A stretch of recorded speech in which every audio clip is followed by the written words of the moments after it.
रामाय पुत्रेषु दान भक्ति संज्ञा।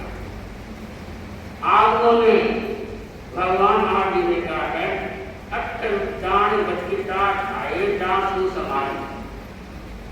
जिन व्यक्ति की आत्मा है वो स्वाध्याय ध्यान तक में तल्लीन हो जाती है तो बाह्य परिग्रह को बाह्य पदार्थों को छोड़ के भगवान महावीर ने कहा है वो आत्म तत्व को प्राप्त कर देती है। क्योंकि अनादिकाल से भगवान ने कहा है हर जीव है दुख भी आक्रमण करते हैं दुखी भी है और चिर शांति यानी थोड़े समय के लिए सुख भी प्राप्त होता है। पर भगवान ने कहा है कि जितना व्यक्ति की कसाय प्रबल होगा उतना ही उसको बहुत अधिक करना पड़ेगा संसार में घटना पड़ेगा। इसलिए कहा गया है कि भगवान महावीर को जैसे मैंने आपके सामने कल प्रश्न कहा था कि जयंती ने पूछा था कि बनते आप फरमाए कि भवी भली आत्मा है भली आत्मा स्वभाव से होती है या परिणाम से बनने से होती है। भगवान ने बताया कोई याद जाते हैं ना भगवान ने बताया कि हे भव्य आत्मा हे जीवो हे प्राणों क्योंकि स्वभाव से नहीं होते स्वभाव से होते प्रकृति से नहीं होती क्योंकि उनका भली होता है उनका जैसे है भली है तो उनका स्वभाव ऐसा है वो उसको परिवर्तन नहीं कर सकता क्योंकि भली आत्मा कभी भी क्या है मोक्ष को नहीं पा सकती वो सुखद को उपलब्ध नहीं कर सकती। क्षणिक सुख है वो एक बात नहीं है। इसका कारण है कि ये संक्षेप में आती है मिथ्यात्व में प्रसन्न हो जाती है और मिथ्यात्व में अपने जीवन की अवमानना करके भूखती रहती है और मिथ्यात्वपन से ही अपना क्या है अगला जीवन भी प्रारंभ करती है। तो उनका कभी भली आत्मा का हालांकि भगवान को पूछा गया आचार्य भिक्षु ने भी फरमाया बताया कि मिथ्या की करनी उनके धर्म तो है पर जैसे एक तो धर्म होता है एक पैसे जितना एक व्यक्ति 80 पैसे कितना कमाता है तो कितना अंतर होता है तो एक पैसे को अपन करेंगे रुपये तक पहुंचेंगे तो कब पहुंचेंगे क्योंकि आगे बढ़ेंगे नहीं। तो इसलिए भगवान ने कहा है सीधी भाषा में हे भव्य आत्मा ये है स्वभाव ही उनका ऐसा है।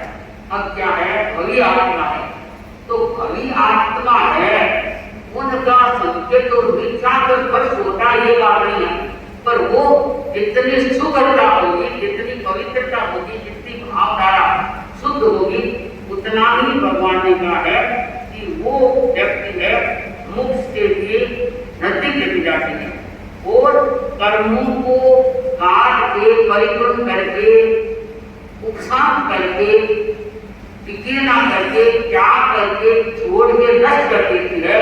तो भगवान महावीर ने कहा है कि हमारी आत्मा है काम करने की है जैसे तो हर व्यक्ति को भगवान ने कहा है बताया है और वर्तमान में आगे महासमुद्र भी फरमाते हैं कि कम से कम 84 लाख की योनि पर हम क्षमा याचना करते हैं तो कोई नहीं करता है तो ध्यान देगा कि सोते समय उसमें हमेशा हमारा लक्ष्य रहे कि 84 लाख की योनि है उन आत्माओं से सबसे भी क्षमा याचना करना बंधुओं जैसे हम अनंत भगवान को याद करते हैं तो याद करते हैं साथ साथ में हमारा ये होना चाहिए मैं अनंत शक्ति से संपन्न हूँ अनंत शक्ति मेरे पास प्राप्त है वो अनंत शक्ति से मैं संपन्न हूँ। ये क्या है हम अनंत भगवान जो अनंत शक्ति से संपन्न थे तो मैं भी नमो अनंत प्राण अनंत शक्ति से संपन्न।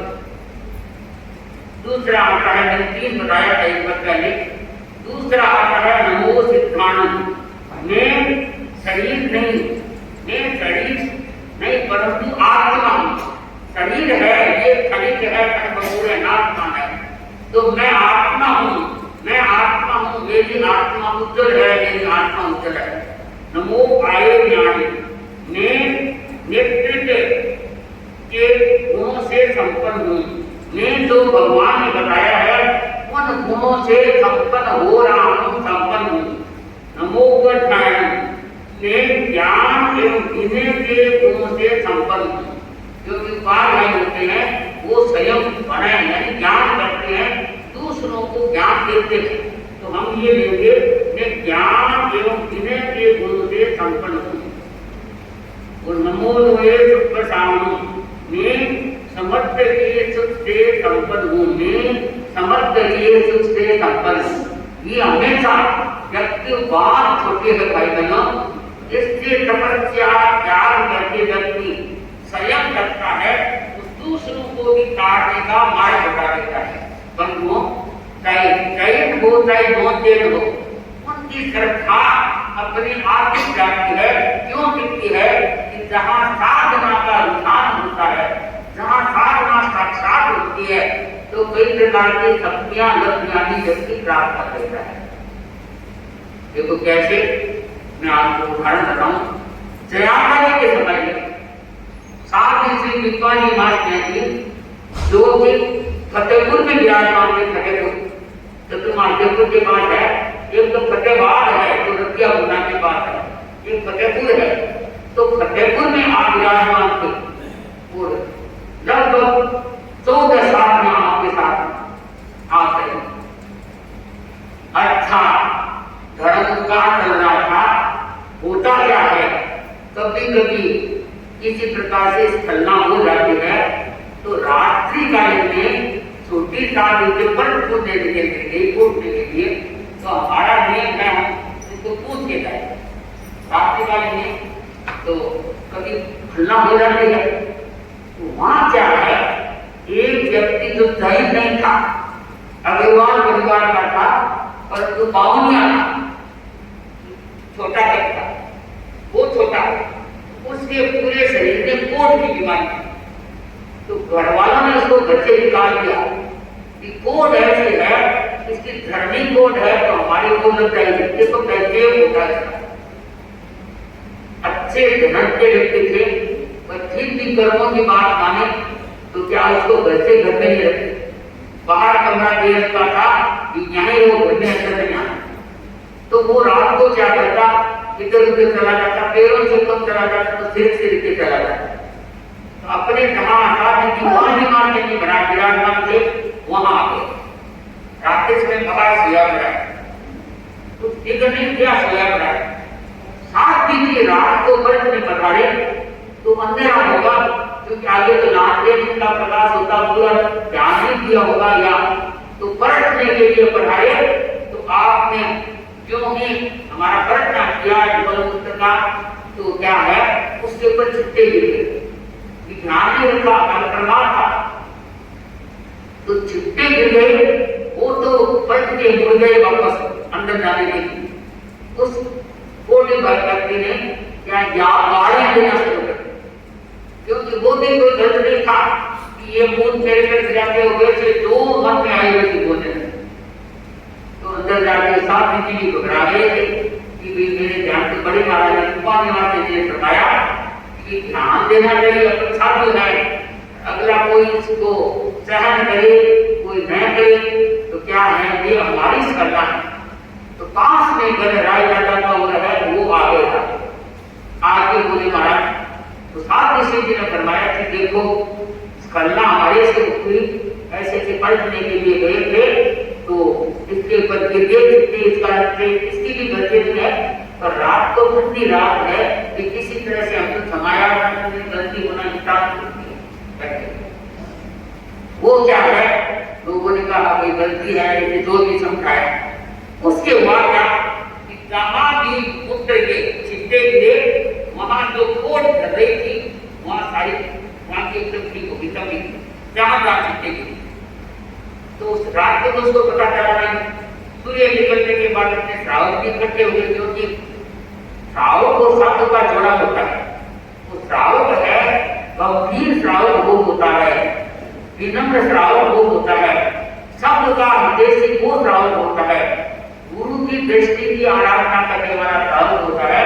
वो चाहे देखो साधु की बात को यदि भी उनको गलती है तो पछाड़ करेगी, अगर ठीक है ये करना होगी उन्होंने स्वीकार नहीं किया, कोई नया टीचर तो उनको समझाए ये भी हमारे संग की करना हो जो बार बात करते हैं। तो साहब ने तो समझा दिया कि ठीक है कोई इलाज हमारा हम कराएंगे, ऐसे कैसे शुगर दिन निकल गया तो उस को नहीं देना चाहिए। उस भाई ने कहा कि मैं शरीर से भी भावना छोटा सा शरीर है और शरीर में भी मेरी बीमारी है, देखने कर्म का मुझे आप संत लोग बताते हैं, पर जो रात है मेरे पर जो दवा है वो दवा लेने के लिए विशेषता को अंदर आ गया। तो साहब जी ने कहा कि देखो ये तो हमारी कल्ला से हो गया कि हमने प्रमाण किया, ध्यान नहीं किया तो ये चिट्टे गिर गई, पर हमें न देना है न गिराना है, ये हमारी भूल है। उसने कहा कि गुरुदेव मैं जब क्या है रोग से शांत हो जाता हूँ, मेरे शरीर में जलन है, जहाँ चिट्टे बड़े हैं आप देखो यहाँ गिरा तो वहाँ गया क्या है शरीर बिल्कुल जहाँ चिट्टे को कंचन जैसा हो गया। तो वो तो आपके पास कोई मंत्र तंत्र है। तो ऐसे करते लोग गांव में भी वाक मिल गई, अन्य लोग थे ट्रेन के शिकारी वो भी इकट्ठे हो गए, बोले कि महाराज आज तक हमने कह जाना नहीं, क्योंकि वास्तव में जैन धर्म में 13 धर्म है, कहीं तो सबसे छोटा है, क्योंकि दिगंबर श्वेतांबर में मंदिर बनते से बात भी, परंतु आपकी साधना देखे, आपके उजागर को देखे, आपके व्यक्तित्व प्रतित्व साधना सत्यम को देखे हम नतमस्तक हैं। और गुरु भी आपके ऐसे व्याख्या लेते उस समय में जो कि आपको किस प्रकार के दिशा निर्देश देते हैं, इतने तपस्वी त्यागी हैं, फिर भी इतने बड़े होते हैं कि हाथ जोड़ के कहते हैं कि स्खलना हमारी है, प्रमाद हमारा है। भाई बहनों आप समझ देखोगे भगवान ने यही तो बताया है कि दृष्टिकोण संज्ञा है, फिर भी व्यक्ति हर क्षण चिंतन मन कर रहे कि परमात्मा मेरा समय नहीं चला रहे, शब्द को विशेष ध्यान होना चाहिए, वो श्रावक श्राविका समाज को भी होना चाहिए। एवं मान्यान के लिए मनुष्य जीवन उपलब्ध हुआ है तो इसको सार्थक सफल बनाने के लिए कसाय को बंद करना पड़ेगा और अपने आत्मा को पवित्र बनानी पड़ेगी। बंधुओं जैसे आपने कवि अवधि का सुना, वैसे दूसरा प्रश्न ये आया है कि जयंती ने पूछा कि भगवान आप बताए कि आत्मा लघु यानी हल्की कैसे होती है और भारी आत्मा कैसे होती है। तो भगवान ने कहा ये जयंती आप सोच के आए, चिंतन करेंगे तो कल आपको उत्तर मिलेगा कि हमारी आत्मा है, शरीर तो भारी हो गया तो बता ये वजन ज्यादा है, पर आत्मा है वो हल्की कैसे होती है और भारी कैसे होती है, लघु क्यों है और क्या है ज्यादा क्यों है। तो आप इसका फरमाए तो देखो अब भगवान है जयंती का कैसे उत्तर देंगे जो भगवती सूत्र में दिया गया है। आप सुनने के लिए कल के लिए अपने लड़ाई लड़ेंगे तो बंधुओं भगवान आगे ने कहा है मनुष्य जीवन का पोषण जब होता है कि मनुष्य अपने कसाय प्रमाद को कम करता है। कसाय में खड़ा हो गया, चाहे रागदेव जगह चाहे प्रमाद है चाहे शीतल ठीक है, क्योंकि कसाय हमारा जितना मंद होगा उतनी आत्मा पवित्र होगी, उतनी आत्मा हमारी है तेजों में बनेगी और मोक्ष के नजदीक रहेगी। तो बंधुओं भगवान महादेव ने आज बताया है कि हे भव्य आत्मा जीवन को सुगढ़ बनाने के लिए, जीवन को सफल बनाने के लिए अनेक प्रकार के रस्ते लगी है, उनको दूर करने के लिए नष्ट करने के लिए क्या करना है, हम आत्मा की सुरक्षा के लिए भगवान महादेव की वाणी को अपने जीवन में रखना ही सुगढ़ को सफल बनाना है। तो भाई बहनों बड़ा जब पढ़ते हैं आत्मा मन में आता है कि कितनी पापी आत्मा जो हम साधु हैं भी करना हो जाती है। अपने साधु श्रावक का है कि श्रावक तो परमा सही त्याग है ना है, पर साधु तो खून प्यास से त्याग है, फिर वो करना पड़ता है, पाप लगाता है, दोष लगाता है, तो वो डबल बड़ा महापापी होता है, क्योंकि त्याग साफ है तोड़ता है तो कितने कहाँ मौके भटकना पड़ता है। तो इसलिए साफ अपने संयम यात्रा में कैसे सुरक्षित रखे वो श्रावक भी है। तो श्रावक का हमारा विवेक जागृत होना चाहिए, क्रियाशील होना चाहिए और हर कार्य में हमारा ये भय रहे कि प्रमाद से कोई कर्मों का न करना बदलू ये नाशवान है तो पता नहीं छोड़ना पड़े, परंतु हम आत्मा की परमात्मा पर करने के लिए आगे समय की बड़ा शांति स्मारक कर देते हैं। हम भी अपनी आत्मा का उत्थान के लिए करे को यहाँ विराम दे रही हूँ, क्योंकि बड़े में 10 बज रहा है। अध्यक्ष